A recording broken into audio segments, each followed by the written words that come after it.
What's up, YouTube? It's your boy John from Project Ellsworth, and I am back with you today to give you guys another haul video.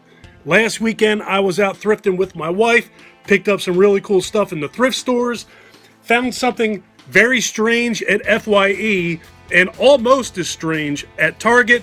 I picked up a Funko Pop that does not match anything in my basement, and I picked up a movie that I now own 5 times.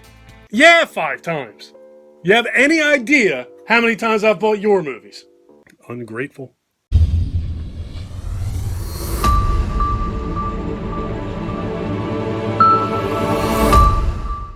As always, I hope everybody out there is doing well and staying safe. Alright, I guess I'll start off with some of the not so exciting stuff. I found this glass pumpkin in a thrift store.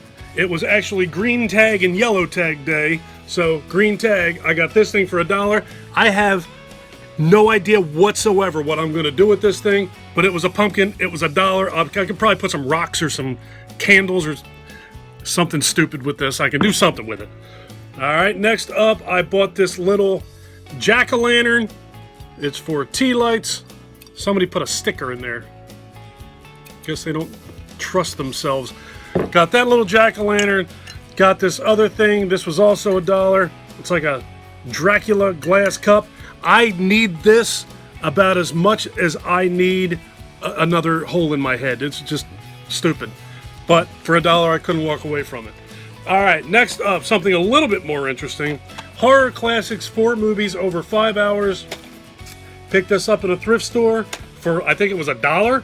This includes Don't Look in the Basement from 1973. The House on Haunted Hill from I think that says 58. Blind, I should know that by now. Yeah, House on Haunted Hill, but from 1958.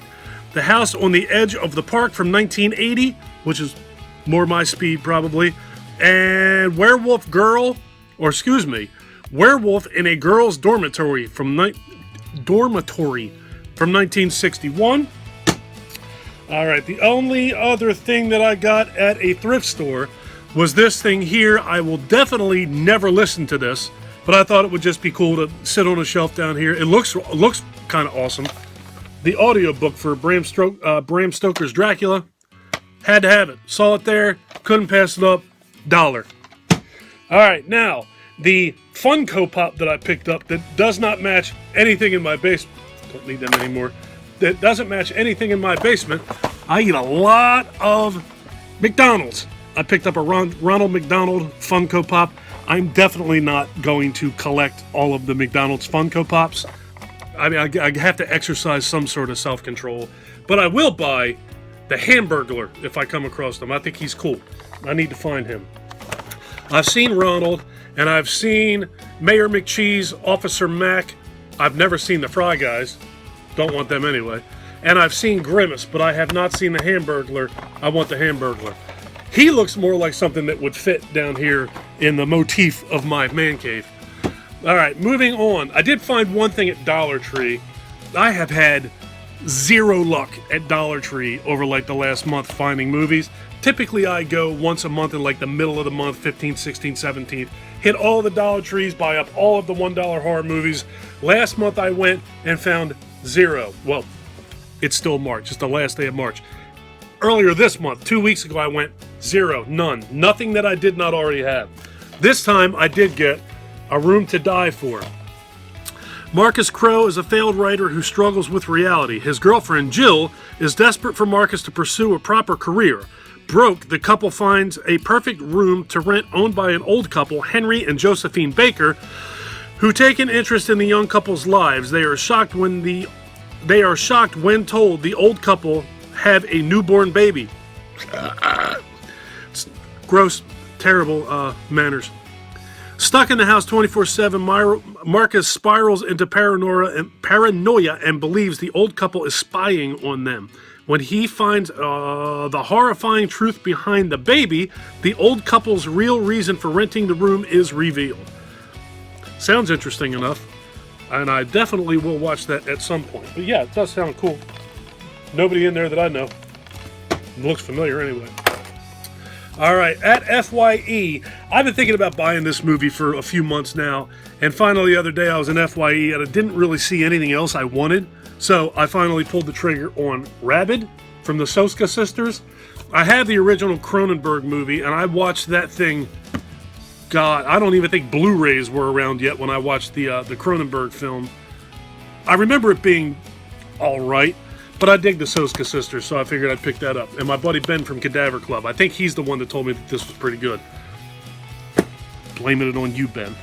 All right, now the movie that I bought, I actually went out looking for this because I don't own this movie enough times already. Apparently, I picked up the Steelbook of Friday the 13th Part 2.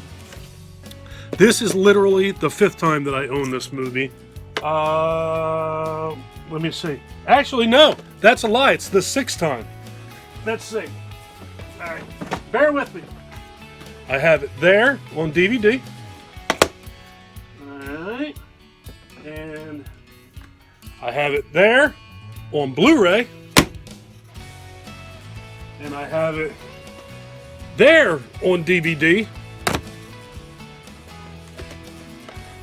and there on Blu-ray, and the last one is I have it there on Blu-ray, because I'm a moron. Actually, this one is 4K, if I'm not mistaken. I'm not pulling it out. Whatever, you get the gist.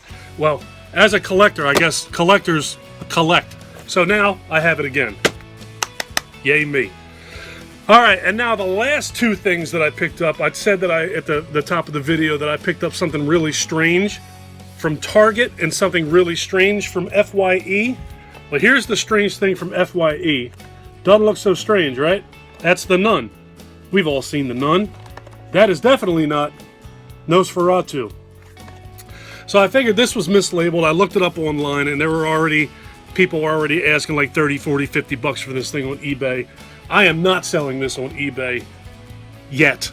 I'm going to hide this thing away, and at some point, I should just tell my wife to hide it, but nah, I'm not doing that. That's a bad idea. Scratch that. So, yeah, I'm going to put this thing away and forget about it for a while. And the last thing in the haul, which is, I guess it's not, well, maybe it is equally as strange. I don't know. All right, let's see. I got the Creep. I haven't been able to find this Tooney Terror figure anywhere. Unfortunately, he doesn't have a head. But that's just I couldn't even believe it when I saw that. I was so excited to see the Creep as I was approaching it. Bad eyesight and all, I could see that, and I haven't been able to find him. Then I saw he has no head. But I don't know if you can tell or not. It's like one of those ball and socket deals, and his head is down here. So, if all goes well, I should be able to open him up. I'll do an unboxing. So you'll know how I make out with this thing as soon as I do. I'll do an unboxing of him and get the background ready and pop his head on. If his head doesn't pop on, I'm gonna glue that sumbitch on. That's it. I'm gonna get out of here. If you guys like this video, please give me a thumbs up. If you really like this video and you've been enjoying my content up to this point, please do me a huge favor. Click that subscribe button and ring that bell. And do me a favor. Let me know how often you guys are willing to buy a particular movie. In this case, 1, 2, 3, 4, 5, 6 Friday the 13th Part 2. That might be the record. I may own Friday the 13th Part 2 more than anything else, other than maybe Part 1. Maybe I have a Part 1 as many times. Doesn't matter. I'm getting out of here. Take care of yourself. Take care of each other. Have a kick-ass day. And thank you for watching. Later, folks.